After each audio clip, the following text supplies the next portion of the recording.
Praise the lord, जय मसीह दी, हर शय मसीह दी। तो दोस्तों, आज बाइबल में से जो उन्वान है कि जान देने तक वफादार रह तो मैं तुझे ज़िंदगी का ताज दूंगा। तो दोस्तों, कौन कौन लोग हैं जो जान देने तक वफादार रहने के लिए मसीह के साथ हो लेते हैं और मसीह को कबूल करते हैं और गुनाहों से छुटकारा करते हैं और मसीह उनके जो गुनाह है वो माफ़ कर देता है, वो अपने लहू से धो देता है और वो मसीह को कबूल करके मसीह ही के साथ हो लेते हैं। वो कौन कौन से मुबारक लोग हैं? और दोस्तों, जिन लोगों ने अभी तक भी मसीह को कबूल नहीं किया और जान देने तक वफ़ादार होने के लिए अभी वादा नहीं मसीह से किया, उनके लिए भी टाइम है दोस्तों, क्योंकि डोर अभी ओपन है।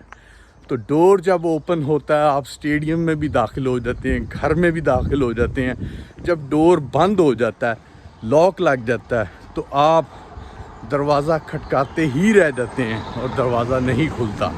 जैसे स्टेडियम में और होटल में, बहुत सी जगह में जहां आप दरवाज़ा खुला हुआ टाइमिंग है तो आप एंटर हो जाते हैं तो आप अंदर होते हैं, नहीं तो आप बाहर के बाहर ही खड़े रहते हैं। तो दोस्तों, अभी डोर ओपन है, मसीह को कबूल करें और अपने गुनाहों से छुटकारा पाएँ और मसीह के साथ हो लें और अबद तक की ज़िंदगी पाएँ, हमेशा तक की ज़िंदगी पाएँ और जान देने तक वफ़ादार रहेंगे तो आप ज़िंदगी का ताज पाएंगे। ज़िंदगी का ताज फ़िरदौस जन्नत फ़िरदौस में एंट्री होगी। तो दोस्तों, आप अभी भी टाइम है, जिन लोगों ने अभी तक मसीह को नहीं जाना वो भी जाने और जिन्होंने अभी तक उसको कबूल नहीं किया वो भी कबूल करें और जिन्होंने अभी तक तौबा नहीं की उनके लिए अभी भी टाइम है, क्योंकि जैसे ही ये डोर बंद हो जाएगा, टाइम ख़त्म हो जाएगा, तो वो सब का सब यहाँ रहा दहा रह जाएगा।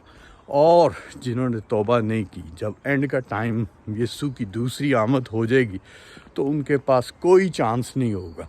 तो अभी चांस है, आप गुनाहों से तौबा करें और ज़िंदगी का ताज पाएँ। तो अगेन फिर जान देने तक वफ़ादार रह तो मैं तुझे ज़िंदगी का ताज दूंगा। तो चलें दोस्तों, bye, take care, praise the lord, जय मसीह दी।